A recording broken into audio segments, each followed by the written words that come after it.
आजकालच्या जगात नाती जोडणं खरं तर सोपं झालंय, पण ती टिकवणं आणि त्यात विश्वास शोधणं. खूप अवघड. हो, म्हणजे शब्दांवर विश्वास ठेवावा की वागण्यावर, कोण खरं बोलतंय आणि कोण फक्त मुखोटा घालून वावरतंय, हे कसं ओळखायचं? आणि हा प्रश्न फक्त भावनिक नाहीये, तो आपल्या मानसिक स्वास्थ्याशी जोडलेला आहे. कारण चुकीच्या माणसावर टाकलेला विश्वास की नाही तो आपल्याला आतून पोखरून काढतो. अगदी बरोबर. म्हणूनच आज आपण या गुंतागुंतीच्या विषयावर जरा खोलात जाऊन बोलणार आहोत. आपल्याकडे विद्या वाचस्पती विद्यानंद यांचं द अॅनॉटॉमी ऑफ ट्रस्ट या नावाचा एक खूप अभ्यासपूर्ण लेख आहे. हो, आणि या लेखाच्या आधारे आपण विश्वासू व्यक्ती ओळखण्याची नेमकी सूत्र काय आहेत हे समजून घेण्याचा प्रयत्न करणार आहोत. चला तर मग सुरू करूया. उत्तम. लेखाची सुरुवातच एका महत्वाच्या विचाराने होते की विश्वास ही काही अशी अचानक सापडणारी गोष्ट नाहीये. ती हळूहळू छोट्या छोट्या गोष्टींमधून बांधली जाते किंवा तोडली जाते. हो, आणि इथेच लेखातला पहिला आणि सगळ्यात महत्वाचा मुद्दा येतो, कृती आणि शब्दांमधली सुसंगती. बरोबर. यालाच लेखक बोलण्याप्रमाणे वागणं असं म्हणतात. म्हणजे जी व्यक्ती जे बोलते तेच सातत्याने करून दाखवते, तिच्यावरच विश्वास ठेवता येतो. इथे सातत्य हा शब्द खूप महत्वाचा आहे, नाही का? खूपच. कारण कोणीही एकदा दोनदा चांगलं वागू शकतं, पण ज्याच्या वागण्यात आणि बोलण्यात नेहमीच एकसारखेपणा दिसतो, तो खरा विश्वासू. म्हणजे हे फक्त काहीतरी मोठी वचनं देण्यापुरता नाही, जसं की मी तुझ्यासोबत नेहमी उभी राहीन, तर रोजच्या अगदी छोट्या छोट्या गोष्टी. उदाहरणार्थ, समजा कोणी म्हटलं की मी तुला 5 वाजता फोन करते, आणि ती व्यक्ती बरोबर 5 वाजता फोन करते, किंवा मी हे काम उद्यापर्यंत पूर्ण करून देतो आणि तो ते करतो. हो, या छोट्या छोट्या गोष्टींमधूनच एक पॅटर्न तयार होतो.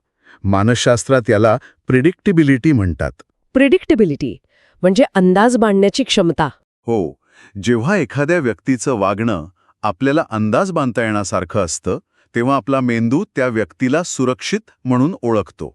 याउलट जी व्यक्ती सतत आपली मतं किंवा भूमिका बदलते, ती व्यक्ती आपल्यासाठी अनप्रिडिक्टेबल ठरते, आणि मग तिथे अविश्वासाला सुरुवात होते. अगदी.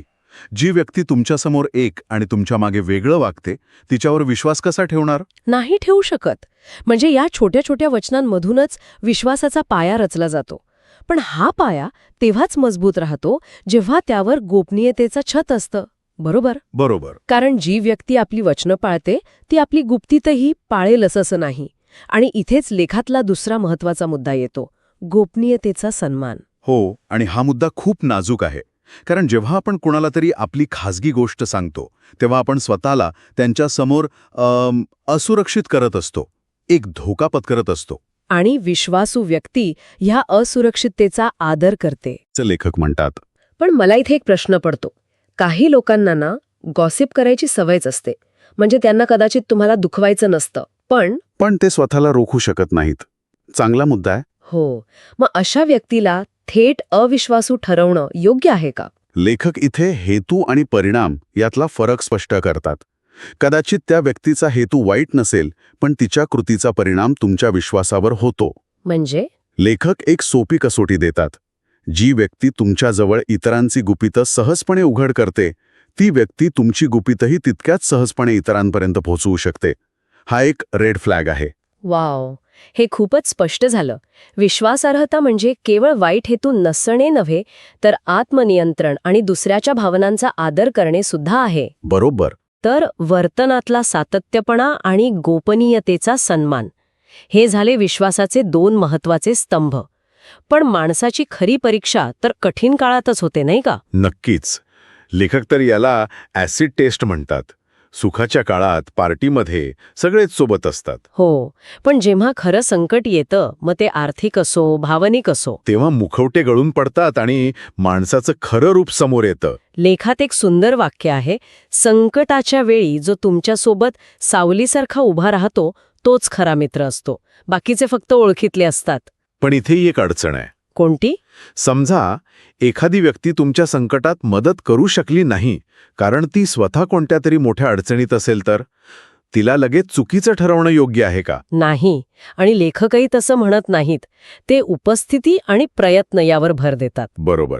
कदाचित ती व्यक्ती तुम्हाला आर्थिक मदत करू शकणार नाही, पण ती तुम्हाला फोन करून तुमची विचारपूस तर करू शकते, हो ना? हो, भावनिक आधार देऊ शकते.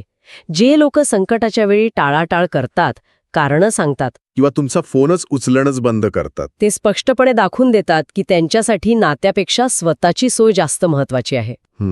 आणि याच मुद्द्याला जोडून एक अधिक सूक्ष्म मुद्दा येतो. निस्वार्थ मदत म्हणजे फक्त संकटात हजर राहणं महत्वाचं नाही, तर त्या मदतीमागचा हेतू काय आहे हेही महत्वाचं आहे. अगदी. इथे सुरुवातीला उल्लेख केलेले व्यवहारप्रधान नातेसंबंध परत येतात.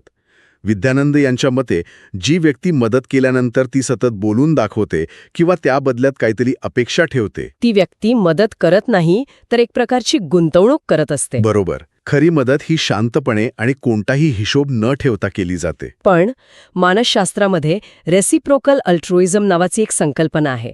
म्हणजे आपण नकळतपणे अशाच लोकांना मदत करतो ज्यांच्याकडून आपल्याला भविष्यात मदतीची अपेक्षा असते. हो, लेखक मान्य करतात की नात्यांमध्ये देवाणघेवाण असते, पण विश्वासू नात्यांमध्ये त्याचा हिशोब नसतो. तिथे मी तुझ्यासाठी हे केलं, आता तू माझ्यासाठी काय करणार हा भाव नसतो. म्हणजे मदत ही देण्याची गोष्ट असते, वसूल करण्याची नाही. अगदी. हे खूपच महत्वाचं आहे. तर आपण आत्तापर्यंत वर्तनावर आधारित 4 मुद्दे पाहिले. आता आपण संवाद आणि भावनांच्या पातळीवर येऊया. यातला 5वा आणि माझ्या मते सगळ्यात आव्हानात्मक मुद्दा आहे स्पष्ट आणि प्रामाणिक संवाद. हो, लेखात म्हटलंय की जे लोक आपल्या चुका मान्य करतात त्यांच्यावर विश्वास ठेवता येतो. हे अनेकांना विचित्र वाटू शकतं. चूक मान्य करणं हे तर कमजोरीचं लक्षण मानलं जातं. याउलट चूक मान्य करण्यासाठी प्रचंड आत्मविश्वास आणि प्रामाणिकपणा लागतो. खरंय, जे लोक खोटं बोलतात, गोष्टी लपवतात किंवा चुकांचं खापर दुसऱ्यांवर फोडतात, ते नात्यात अविश्वासाची भिंत उभी करतात. जेव्हा एखादी व्यक्ती तुमच्यासमोर येऊन म्हणते की माफ कर, हे माझ्यामुळे झालं, माझं चुकलं, तेव्हा ती व्यक्ती हे दाखवून देते की तिच्यासाठी तिचा अहंकार नाही, तर तुमचं नातं जास्त महत्वाचं आहे. बरोबर. पण इथे मला एक शंका येते. काही लोक खूप हुशार असतात. ते सतत छोट्या छोट्या चुका मान्य करून आपला विश्वास जिंकतात आणि मग एखादी मोठी चूक लपवतात. हा एक प्रकारचा डावपेच असू शकतो का? हो, अप्रतिम मुद्दा आहे.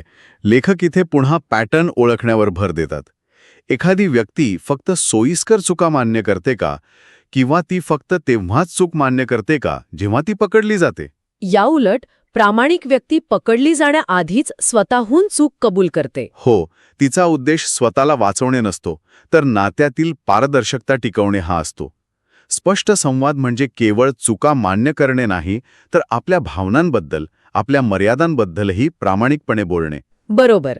आता आपण 6व्या मुद्द्याकडे वळूया, जो थेट भावनांशी संबंधित आहे. तुमच्या यशात आनंद.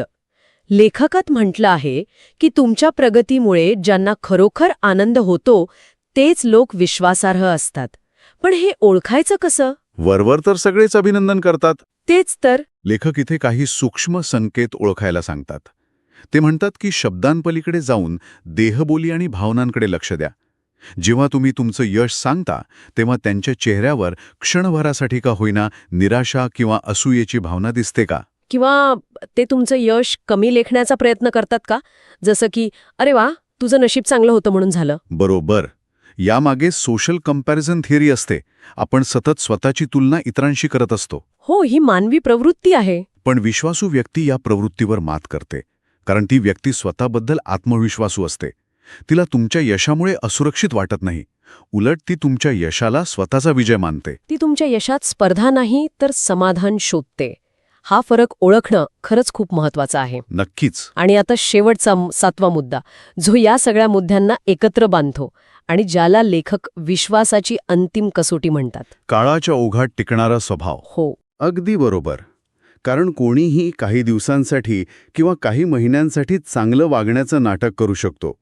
पण वेळ, परिस्थिती आणि फायद्या-तोट्याच्या पलीकडे जाऊन ज्या व्यक्तीच्या वागणुकीत, स्वभावात आणि मूल्यांमध्ये स्थैर्य दिसतं, तीच खरी विश्वासू असते. म्हणूनच जुनी नाती अधिक विश्वासार्ह वाटतात, नाही का? हो, कारण त्यांनी वेळेची कसोटी पार केलेली असते. म्हणजे विश्वास ही काही इन्स्टंट नूडल्ससारखी गोष्ट नाहीये, तर ती स्लो कुकिंग प्रक्रियेसारखी आहे. तिला वेळ द्यावा लागतो. उत्तम उपमा आहे. लेखाच्या शेवटी विद्यानंद हेच सांगतात की विश्वास ठेवण्यापूर्वी किंवा तोडण्यापूर्वी घाई करू नका. लोकांना वेगवेगळ्या परिस्थितीत पहा.